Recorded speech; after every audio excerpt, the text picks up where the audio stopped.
खुदावंद मसीह यसू में मेरे अजीजों, मैं खुदावंद मसीह यसू के जिंदा मुबारक नाम में आप सबको सलाम अर्ज करता हूं।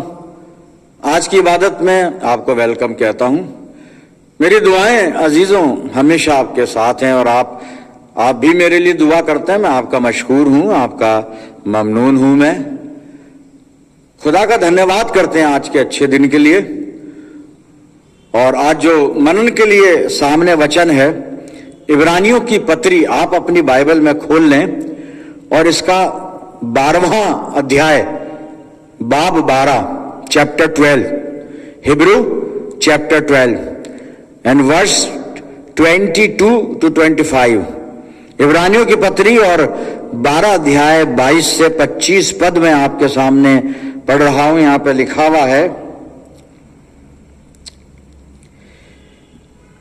22 आयत से, बल्कि तुम सय्योन के पहाड़ और जिंदा खुदा के शहर यानी आसमानी यरूशलेम के पास और लाखों फरिश्तों और उन पहलोठों की आम जमायत यानी कलीसिया जिनके नाम आसमान पर लिखे हैं और सबके मुंसिफ खुदा और कामिल किए हुए रास्तबाजों की रूहों और नए अहद के दरमियानी यसू और छिड़काव के उस खून के पास आए हो जो हाबिल के खून की निस्बत बेहतर बातें करता है।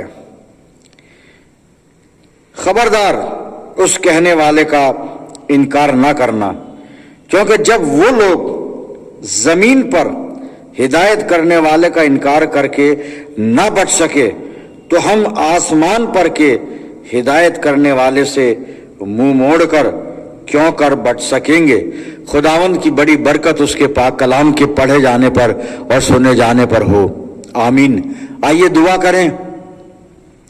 खुदावंद मसीह यीशु में प्यारे आसमानी बाप, हम सब तेरे बंदे और तेरी बंदियां तेरे पाक कदमों पर सरबा सुजूद हैं, तेरे कलाम को सुनने के लिए तैयार हैं। हम में से हर एक को पाक रूह का मसा अता फरमा।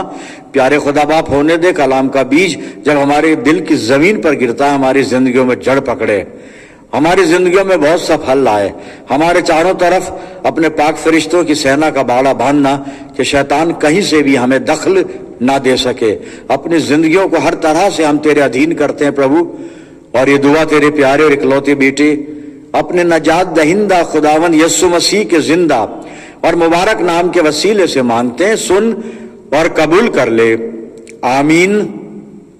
अजीजों, एक बार फिर मैं परमेश्वर का धन्यवाद करता हूं और इस अच्छी संगति के लिए हम खुदावंद के बड़े शुक्रगुजार हैं। उसने मौका दिया आज हम एक साथ मिलकर वचन में से सीख सकते हैं। इब्रानियों की पत्री 12 अध्याय 22 से 25 आयत मैं आपके सामने अभी पढ़ चुका हूं और यहीं से 25वीं आयत को एक बार फिर देख लीजिए आप। इब्रानियों 12-25 पद मैं इसको दोहराता हूं और उसी पद पर बातचीत करेंगे। आप जानते हैं मैं एक ही आयत पर बात करता हूं। 25वीं आयत देखिए, इब्रानियों 12-25।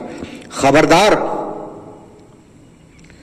उस कहने वाले का इनकार न करना, क्योंकि जब वो लोग जमीन पर हिदायत करने वाले का इनकार करके न बच सके तो हम आसमान पर के हिदायत करने वाले से मुंह मोड़कर क्यों कर बच सकेंगे। एक चेतावनी है यहां पे, और इब्रानियों की पत्री का जो लेखक है उसके सामने कुछ ऐसे विषय हैं जो वो कलीसिया के लोगों को, कौन सी कलीसिया? इब्रानियों की कलीसिया। ये एक मंडली है, एक झुंड है, ये प्रभु के लोग हैं, यीशु मसीह के लोग हैं। और एक चीज और यहां पे जाहिर है, साफ है, खुली हुई है कि ये वो वक्त है जब सताव है, और सताव की वजह से लेखक इस चीज की संभावना को समझ रहा है कि जो ये मंडली है जिसको पत्री लिखी गई है, ये सताव की वजह से विश्वास में कमजोर हो सकते हैं, खुदावंद मसीह यीशु का इनकार कर सकते हैं, प्रभु यीशु मसीह से फिर सकते हैं, क्योंकि परसिक्यूशन चल रहा है, सताव चल रहा है। फिर कलीसिया को लेखक ये भी बताना चाहता है कि वो खुदावन यीशु मसीह पर इस बात के लिए ईमान रखें कि खुदावंद मसीह यीशु परमेश्वर की तरफ से एक आखिरी यानी अंतिम और बिल्कुल वास्तविक प्रकाशन है, रेवलेशन है। इस बात को भी अपने दिल में रखें और ईमान में बने रहें, विश्वास में बने रहें और इस बात पर भी यकीन करें, ईमान रखें, यीशु श्रेष्ठ है, उससे बड़ा कोई नहीं है। यीशु जो है श्रेष्ठ है और उसी यीशु मसीह के द्वारा, उसी के द्वारा विश्वासी जो है वो पाप से, भय से और मृत्यु से इससे बचा लिया जाता है और फिर प्रायश्चित करने के बाद, नए जन्म के बाद अनंत जीवन वो पाता है। तो हम 25वीं आयत को अभी रिपीट किया गया। लेखक कह रहा है कि जब वो लोग जमीन पर कहने वाले की बात का इनकार करके, अनसुनी करके, उसको अनसुना करके वो नहीं बचे, तो फिर हम स्वर्ग पर से कहने वाले का बात का इनकार करके या उसकी बात को अनसुना करके हम क्यों कर बच सकेंगे। एक चेतावनी, एक वार्निंग है और ये वार्निंग में है क्या, इस्राएलियों का इतिहास बताया जा रहा है। यहां पे जब आप पहले के पद पढ़ेंगे ना सारे, तो इस्राएलियों के साथ जो जो हुआ बयाबान में, 40 साल में जो जो उन्होंने अनुभव किया, कुछ उसका नटशेल में यहां पे जिक्र लेखक ने किया है और बताया कि वो किस तरह जंगल में नाश हो गए। और लेखक ने फिर इस बात को जो कुरिन्थियों की पत्री में भी बताया है, लेखक ने कुरिन्थियों को पत्र लिखते समय भी बताया है लेखक ने कि कैसे उन लोगों ने अनसुनी की, परमेश्वर की बात को अनसुना किया और किस प्रकार से फिर वो जंगल में नाश हो गए। अब यहां पर वो वार्निंग ये दे रहा है कि जब वो लोग पृथ्वी पर के कहने वाले की बातों को अनसुना करके हलाक हो गए, नाश हो गए, मर गए, सब नहीं बचे वो, तो हम स्वर्ग पर के कहने वाले की बात को अनसुना करके हम कैसे बचेंगे। यानी इस वार्निंग में बात यह है कि हमको जो स्वर्ग से हमें चेतावनी देता है, जो स्वर्ग से हमें कुछ कहता है, जिसकी आज्ञाएं स्वर्ग की तरफ से है, जिसकी बातें स्वर्ग की तरफ से है, हम उसकी बातों को अनसुना नहीं कर सकते। यहां पे सबसे पहले सवाल पूछें अपने आप से कि हम खुदावंद मसीह यीशु की बात को सुनते हैं या नहीं सुनते हैं, और अगर सुनते हैं तो अपनी जिंदगियों में फॉलो करते हैं क्या। सुनने का मतलब ये नहीं मैं सुन लिया, फॉलो करना है जिंदगी में, उसको अनुसरण करना है उसका। अब आप कहेंगे यीशु मसीह की बात क्यों, यहां तो लिखा है स्वर्ग पर से कहने वाले का। जी, स्वर्ग पर से कहने वाले को मैं अभी स्पष्ट कर दूंगा ये है कौन, कौन है ये। लेकिन उससे पहले मैं आपको एक चीज बताना चाहता हूं कि बात सुनने की हम कर रहे हैं, कितना सुनते हैं इस कलाम को और फिर सुनकर कितना इसको अपनी जिंदगियों में अमल में लाते हैं, काम में लेते हैं। बात सुनने की चल रही है कि हम खुदा के कलाम को सुनते सुनते तो हैं, हम खैर सुनते हैं हम, बात है मानने की। सुनते तो बहुत हैं साहब, और कहां कहां से आते हैं वचन, कितना प्रचार हो रहा है और कितना लोग सुन भी रहे हैं, सुनते हैं, पर सुनकर उसको फॉलो कितना कर, मानते कितना है हम, अपनी जिंदगियों में उसको कितना प्रैक्टिकल शेप दे रहे हैं, यह है विषय। सुनकर अनसुना ना करें और सुनकर अपनी जिंदगियों में उसको अपनाएं, जीना शुरू कर दें उसको। तो यहां पे चेतावनी है सुनने की कि सुनने लग जाएं, सुनने लग जाएं हम। फिर मैं दोहरा रहा हूं चौथी बार, कान से नहीं सुनना है, कान से नहीं, उसको काम में लाना है जिंदगी में। प्रकाशित वाक्य में खुदावंद मसीह यीशु ने 7 पत्रियां लिखी और 7 पत्री के अंत में एक कॉमन वर्स वहां पर है, एक कॉमन सेंटेंस है, खुदावंद मसीह यीशु ने कहा है, और वो ये है, वहां पर लिखा है, खुदावंद मसीह यीशु कहता है जिसके कान हो वो सुन ले कि आत्मा कलीसियाओं से क्या कहता है। जिसके कान हो वो सुन ले, आत्मा कलीसिया से या कलीसियाओं से क्या कहता है। साहब ये कान तो सबके पास हैं, ये कान सबके पास हैं, और किसी किसी पे आप गौर करना, कानों पर तो काफी साइज में बड़े भी होंगे, ये सबके पास है। इन कानों की बात नहीं हो रही है यहां पर। जो इसके अंदर जो हियरिंग सिस्टम है, वो कान जो अंदर की तरफ है, जो सुनते हैं और सुनकर उस मैसेज को दिमाग तक पहुंचाते हैं, उन कानों की खुदावंद मसीह यीशु प्रकाशित वाक्य में कलीसियाओं से कहता है जिसके कान हो वो सुन ले। आज का मैसेज भी यही कह रहा है, भाई जिसके कान है वो सुन ले। बाकी तो कानों की खुजली तो मिटी जाएगी, लेकिन सुनकर इसको फॉलो अप करना है, अपनी जिंदगी को काम में लाना है। अब मैं कह रहा था कि उस चेतावनी में यह बताया गया कि जब पृथ्वी पर के रहने वाले की बात को अनसुना करके वो इस्राएली लोग नहीं बचे, हलाक हो गए, तो हम स्वर्ग पर के चेतावनी देने वाले की बात को अनसुना कर या चेतावनी को नहीं सुनकर, नहीं मानकर हम क्यों कर बचेंगे। पृथ्वी पर का कहने वाला कौन था? इस्राएलियों से कौन बात करता था उस वक्त? मूसा बात करता था। सुनिएगा बड़े गौर से। अब हमसे कौन बात करता है? खुदावंद मसीह यीशु हमसे बात करता है।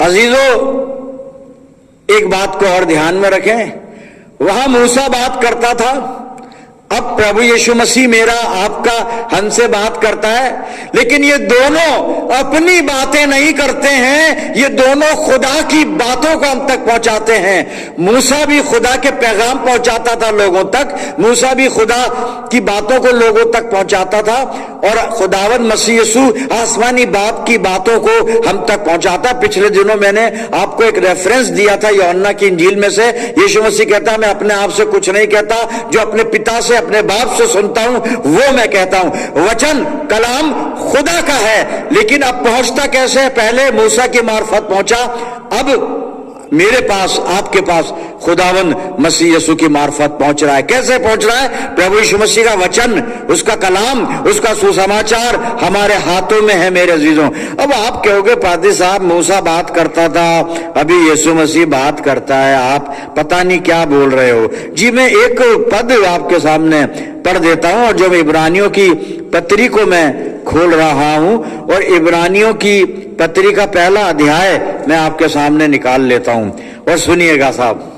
इब्रानियों की पत्री, वहां मूसा बात कर रहा था, अब खुदावंद मसीह यीशु बात कर रहा है, लेकिन शब्द, आज्ञाएं, चेतावनी, बातें खुदा की हैं, पहुंचाने वाले ये हैं। सुन लीजिए, वचन कह रहा, मैं नहीं कह रहा हूं, पढ़ता हूं मैं इब्रानियों 1 और पहला और दूसरा पद। पूर्व युग में परमेश्वर ने बाप दादों से थोड़ा थोड़ा करके, भांति भांति से बात कर रहा है खुदा। थोड़ी बात करे, ज्यादा करे, तरह तरह से कर रहा है। सोच क्या है? आगे लिखा है, थोड़ा थोड़ा करके और भांति भांति से भविष्यद्वक्ताओं के द्वारा बातें कर। भविष्यद्वक्ताओं के द्वारा बातें की है, मूसा के द्वारा इसराइलियों से बातें की हैं। इसराइलियों ने मूसा की बात को अनसुना कर दिया, हलाक हो गए साहब। हमसे कौन बात कर रहा है? सुन लीजिए जी, वहां पर भविष्यद्वक्ताओं के द्वारा बातें कर। दूसरा पद, इन अंतिम दिनों में हमसे पुत्र के द्वारा, पुत्र के द्वारा, पुत्र के द्वारा, प्रभु यीशु मसीह के द्वारा, पुत्र के द्वारा बातें की हैं, जिसे उसने सारी वस्तुओं का वारिस ठहराया और उसी के द्वारा उसने सारी सृष्टि की रचना की है। स्वर्ग पर से कहने वाले का इनकार करके, यीशु मसीह की बात का इनकार करके हम कैसे बचेंगे? वार्निंग ये है, चेतावनी है, हमें सुननी है साहब, और जिसके कान हो वो सुन ले। अब सुनना क्या है? वचन भाई, सुसमाचार। भाई साहब बहुत सुनते हैं सुसमाचार, हर संडे को सुनते हैं, हर रविवार को सुनते हैं, सुबह चर्च में सुनते हैं, उसके बाद शाम को कहीं और सुनते हैं, मंगल को किसी और सभा में सुनते हैं, बुधवार को किसी और प्रेयर मीटिंग में जाते हैं, सारे दिन सुनते हैं, टेलीविजन पे सुनते हैं, यूट्यूब पे सुनते हैं, सुनते ही सुनते हैं, मानते कितना है? प्रश्न आ रहा है, इसको जिंदगी में कितना अपनाकर चल रहे हैं, जी रहे हैं? प्रैक्टिकल शेप क्या दिया है? सुनना नहीं, कान से सुनना काफी नहीं है। तो हम खुदावंद मसीह यीशु के सुसमाचार का इनकार करके क्यों कर बचेंगे? खुदा की बात का इनकार करके, खुदा की बात ही तो आ रही है ना यीशु मसीह के द्वारा। अब पुत्र से बात कर रहा, अभी पढ़ा मैंने इब्रानियों पहला अध्याय। अब पुत्र के द्वारा, अंतिम समय, अब पुत्र के द्वारा बात हो रही है। बात कौन कर रहा है? खुदा कर रहा है, आसमानी बाप। करने वाला कौन है? बीच में यीशु मसीह। यीशु मसीह सुसमाचार के द्वारा बात कर रहा है। मेरे अजीजों, अगर हम खुदा की आवाज नहीं सुनते हैं, हलाक हो जाते हैं। हलाकत है। खुदा क्या हमें हलाक करना चाहता है? बिल्कुल नहीं साहब। ये तो रिजल्ट है अनसुना करने का, चेतावनी नहीं सुनने का। एक कॉन्सिक्वेंस, फल सामने आता है, रिजल्ट सामने आता है, उसके कुछ प्रतिफल निकलते हैं। यह होता है। एक हवाला बाइबल में से मैं आपके साथ शेयर करने जा रहा हूं मेरे अजीजों। आप इसे सुनिए, पढ़िएगा, बाद में स्टडी कीजिएगा आप। और मैं दूसरा इतिहास आपके सामने खोल रहा हूं और 34 अध्याय का 31 पद मैं आपके सामने पढ़ने जा रहा हूं। जब राजा ने अपने स्थान पर खड़े होकर यहोवा से इस आशय की वाचा बांधी। अब ये राजा कौन है? ये योशिया है साहब। इस्राएलियों का राजा है, यहूदा का राजा है योशिया। खुदा का बरगुज़ीदा है, बहुत अच्छा राजा है ये। परमेश्वर ने इसको राजा बनाया है। अभी जब राजा बना है तो ये शपथ ले रहा है। हमारे यहां भी अभी जब राजा बनते हैं शपथ लेते हैं, ये शपथ ले रहा है। तब राजा ने अपने स्थान पर खड़े होकर यहोवा से इस आशय की वाचा बांधी कि मैं यहोवा के पीछे पीछे चलूंगा, अपने संपूर्ण मन और संपूर्ण जीव से उसकी आज्ञाओं, चितौनियों और विधियों का पालन करूंगा और इन वाचा की बातों को जो इस पुस्तक में लिखे हैं पूरी करूंगा, मानूंगा भी, पूरी करूंगा। मैं राजा बन गया, शपथ ले ली, खुदा की बात मानूंगा, खुदा की विधियों को मानूंगा, खुदा की चितौनियों को मानूंगा, सब कुछ अपनी जिंदगी में वही करूंगा जो खुदा कहता है। बड़ी अच्छी बात है भाई। अब राजा बन गया। राजा बनने के बाद अब क्या होता है? अब मैं आगे आपको लेके चलता हूं 35वें अध्याय में, और 35वें अध्याय के 20 से और 22 पद आप सुनिए, मैं पढ़ रहा हूं क्या लिखा है। इसके बाद जब योशिया भवन को तैयार कर चुका, तब मिस्र के राजा नको ने फरात के पास के कर्कमीश नगर से लड़ने को चढ़ाई की और योशिया उसका सामना करने को गया। परंतु उसने, यानी किसने? नको ने, मिस्र के राजा नको ने। परंतु उसने उसके पास दूतों से कहला भेजा, हे यहूदा के राजा, मेरा तुझसे क्या काम? आज मैं तुझ पर नहीं, उसी कुल पर चढ़ाई कर रहा हूं जिसके साथ मैं युद्ध करता हूं। फिर परमेश्वर ने मुझसे फुर्ती करने को कहा है, इसलिए परमेश्वर जो मेरे संग है उससे अलग रहे। बड़े गौर से सुनिएगा आप साहब, बड़े गौर से सुनिएगा इसको।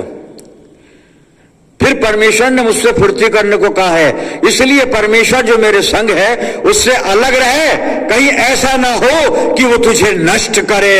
22वां पद सुनिए। परंतु योशिया ने उससे मुंह ना मोड़ा, वरन उससे लड़ने के लिए भेष बदला और नको के उन वचनों को ना माना जो उसने परमेश्वर की ओर से कहे थे, और मगिद्दों की तराई में उससे युद्ध करने को गया। अभी पिछले 34वें अध्याय में ये राजा बनते शपथ लिए, खुदा की हर बात मानूंगा, खुदा की हर चेतावनी मानूंगा, खुदा की हर विधि मानूंगा। शपथ ले ली, वादे कर ली है बड़े बड़े। फिर अब राजा बना। उसके बाद इसको खबर मिली मिस्र का राजा नको जो है वो किसी और पे चढ़ाई करने जा रहा है, कहीं और जा रहा है वो, और निकलेगा। इधर से निकलने दे भाई, तेरा क्या। लेकिन उसने कहा नहीं, अरे इसकी जरूरत और हिम्मत हमारे आप पास पटक रहा है, जबरदस्ती बैठे बैठे उससे उलझना चाह रहा है, तो उससे लड़ने को कमर बांधी इसने, तैयार हो गया।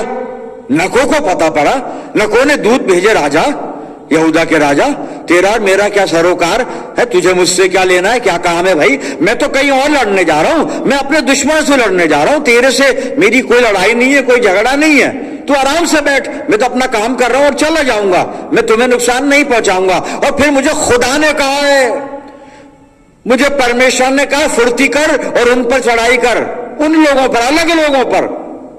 तू क्यों बीच में आ रहा है? तू अपने बैठ, आराम से बैठ, मेरा पूरा फेवर, पूरी सिंपैथी तेरे साथ है, मैं तेरे को नुकसान नहीं पहुंचा रहा हूं, मैं तो अपने काम से जा रहा हूं।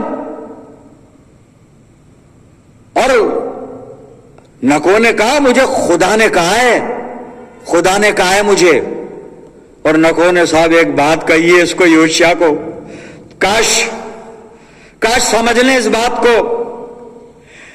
एक बहुत बड़ा वार्निंग नको दे रहा है खुदा के बंदे को, अन्य जाति वार्निंग दे रहे हैं। और वार्निंग यहां पे क्या है, मैं इसको फिर से बाइबल को हाथ में ले लेता हूं, सुनिए साहब आप वार्निंग क्या है, सुनिएगा आप। यहां पे 21वां पद और आखिरी हिस्सा, इसलिए परमेश्वर ये नको कह रहा है, अन्य जाति राजा कह रहा है, इसलिए परमेश्वर जो मेरे संग है, खुदा मेरे साथ है। आज खुदा किसके साथ है साहब, देख लो चारों तरफ, कथा पड़ जाएगा किसके साथ है।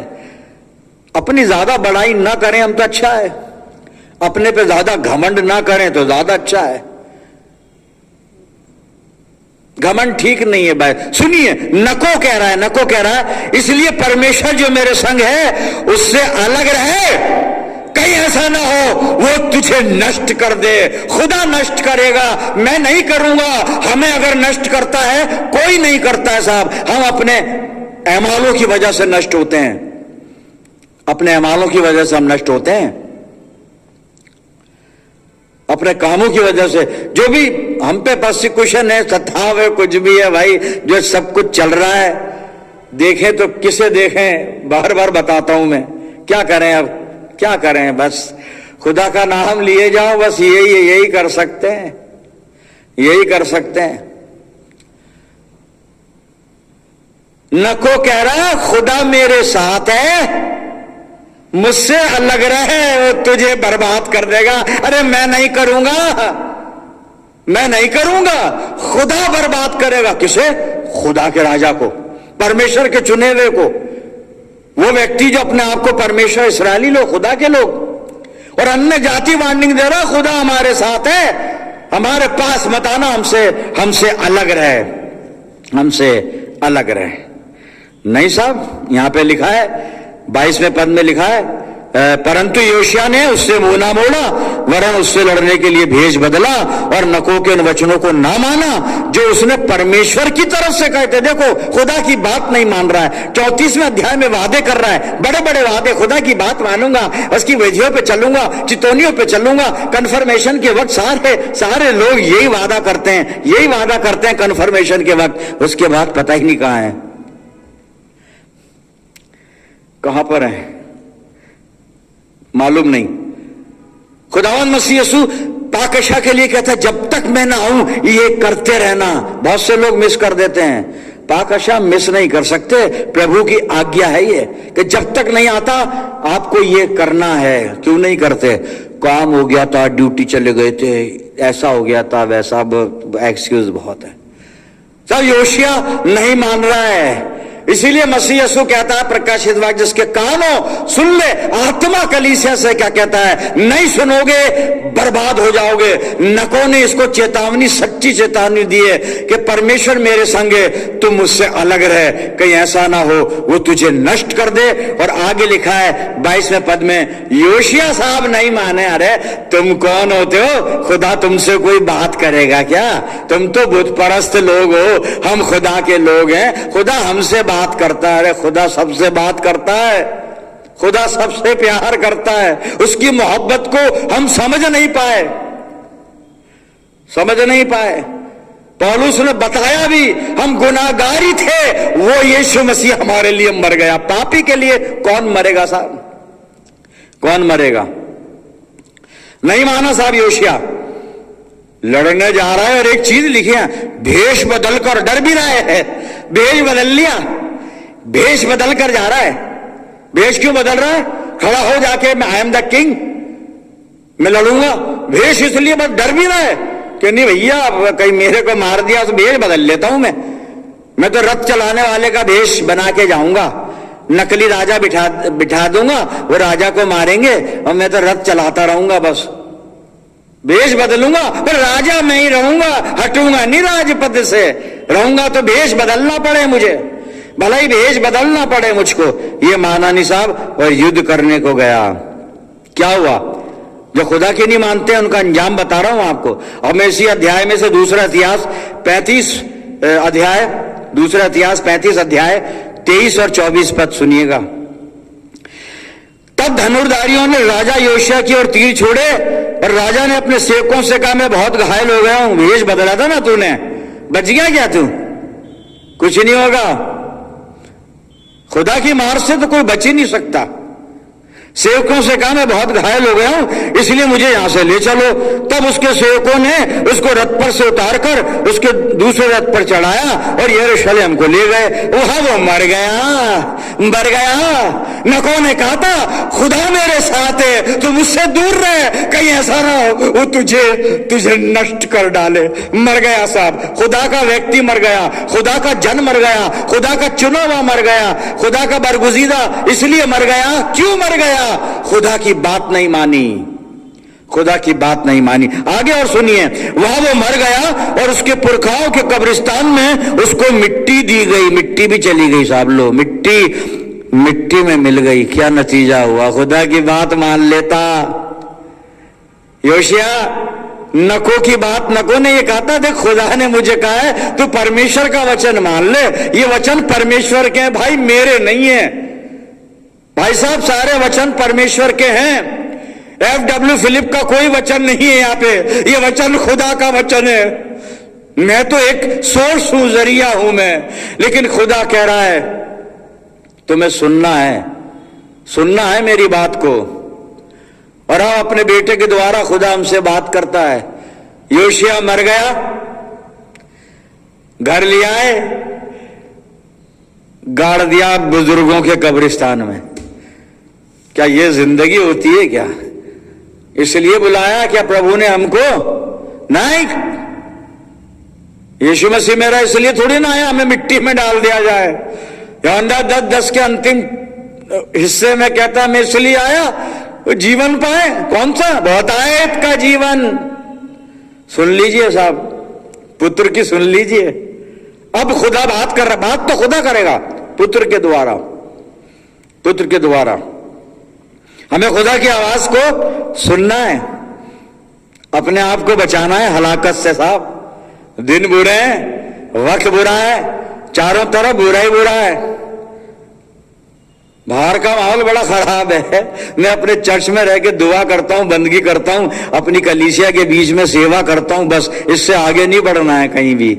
यही ठीक है, यही माहौल बहुत अच्छा है। आखिरी पद में पढ़ता हूं, फिर अपन प्रार्थना करेंगे। और बात सुनने की चल रही है, और सुनना अब किसको सुनना है?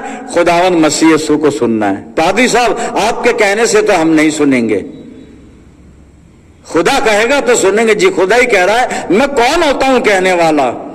क्या अधिकार है मेरे पास? कुछ नहीं साहब। आइए मरकुस 9:2 से 7 पद जल्दी से पढ़ रहा हूं, सुन लीजिए। 6 दिन के बाद यीशु ने पतरस और याकूब और यूहन्ना को साथ लिया और एकांत में किसी ऊंचे पहाड़ पर ले गया। वहां उसके सामने उसका रूप बदल गया और उसका वस्त्र ऐसा चमकने लगा और यहां तक उज्ज्वल हुआ कि पृथ्वी पर कोई धोबी भी वैसा उज्ज्वल नहीं कर सकता। और उन्हें मूसा के साथ एलिया दिखाई दिया, वो यीशु के साथ बातें करते थे चेलों को।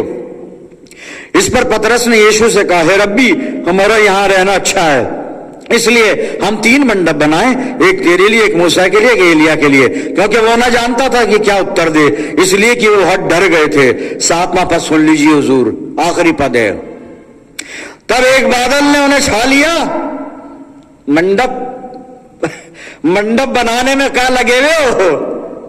अरे कहां लगे हुए हो? शॉपिंग करने में, घर बनाने में, रिश्ते बनाने में, ये करने में, वो आवाज सुन लो भाई। पतरस साहब आवाज सुनिए, मंडप बाद में बनाना। किसका मंडप? कैसा मंडप? हमारे मंडप तो वहां बना दिए यीशु मसीह ने, यूहन्ना 14 में बता दिया है, वहां बने हुए मंडप। सुन लीजिए 7वां पद। तब एक बादल ने उन्हें छा लिया और उस बादल में से ये शब्द निकला, ये आवाज आई। आवाज क्या? सुनिएगा हुजूर, ये मेरा प्यारा बेटा है, इसकी सुनो। खुदावंद मसीह यीशु की सुनो। हमें सुनना है साहब, और इसलिए सुनना है कि जब वो लोग, पुराने अहदनामे के लोग, पृथ्वी पर के चेतावनी देने वाले की बात नहीं सुनकर, नहीं मानकर वो नहीं बच सके, हलाक हो गए, तो हम स्वर्ग पर के चेतावनी देने वाले की बात को अनसुना करके, नहीं मानकर कैसे बचेंगे? खुदा बाप ने भी बता दिया। इसकी सुनो। किसकी? मेरे प्यारे बेटे की सुन लो। इसकी सुनोगे तो जिंदगी पाओगे, इसका शब्द सुनोगे तो जीवन मिल जाएगा, अनंत जीवन यहां पर यीशु मसीह की आवाज में। ऐ लाजर, ऐ लाजर, कब्र से बाहर आ गया साहब, कब्र से बाहर आ गया। हमें कब्रों से बाहर आना है भाई साहब, हम कब्र में नहीं है, ये कब्र ही है जो बना रखी हैं। बाहर आना है, इनसे बाहर आना है, इनसे बाहर आना है। किससे? दुनियादारी से, दुनिया की अभिलाषाओं से, दुनिया की चकाचौंध से, और जितनी दुनिया के गुनाहों से। कह दूं एक लफ्ज में, बाहर आए। कहता लाजर बाहर आ गया साहब, बाहर जिंदा हो गया, जिंदा हो गया। मेरे अजीजों, खुदा मुझे कह रहा, आपको कह रहा, मेरा प्यारा बेटा यीशु मसीह, इसकी सुनो। पवित्र आत्मा हमारी अगुवाई करे, हम प्रभु की सुनने लग जाएं। और सुनने का मतलब वही जिंदगी में अपनाएं, इसको प्रैक्टिकल शेप दे। खुदा करे ऐसा हो। आइए दुआ करें। खुदावंद प्यारे आसमानी बाप, हम धन्यवाद करते हैं जिंदा मुबारक कलाम के लिए, जो हर तरह से हमें रूहानी जिंदगी में आगे बढ़ाता है।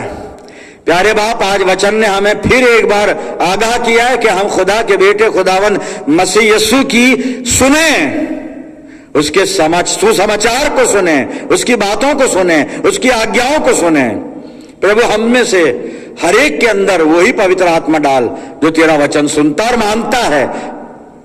हमें ऐसा आत्मा देना कि न केवल वचन को सुने बल्कि उस पर चलने वाले भी बन जाएं। पिता परमेश्वर, प्यारे खुदावन, हर तरह से अपनी जिंदगियों को तेरे अधीन करते हैं। मैं प्रार्थना करता हूं जितने लोग मेरे साथ इस दुआ में हैं, इन सब अजीजों पर तेरी शफकत, रहमत और बरकत का साया हमेशा बना रहे। परमपिता परमेश्वर, हम सब मिलकर पूरे आलम के लिए दुआएं खैर करते हैं, पूरे एमसीआई के लिए भी दुआ करते हैं। रहम कर हम पे, हर तरह से अपने आप को तेरे कदमों पे रख देते हैं खुदा बाप। और ये दुआ तेरे प्यारे इकलौते बेटे, अपने नजात देने वाले खुदावन यीशु मसीह के जिंदा और मुबारक नाम के वसीले से मांगते हैं। सुन और कबूल कर ले, आमीन। अब हमारे खुदावन मसीह यीशु का फजल, खुदा बाप की मोहब्बत, पाक रूह की रिफाकत और शिराकत हम में से हर एक के साथ, हमारी सब कलीसियाओं के साथ, तमाम ईमानदारों के साथ अब से लेकर हमेशा तक होती रहे, आमीन।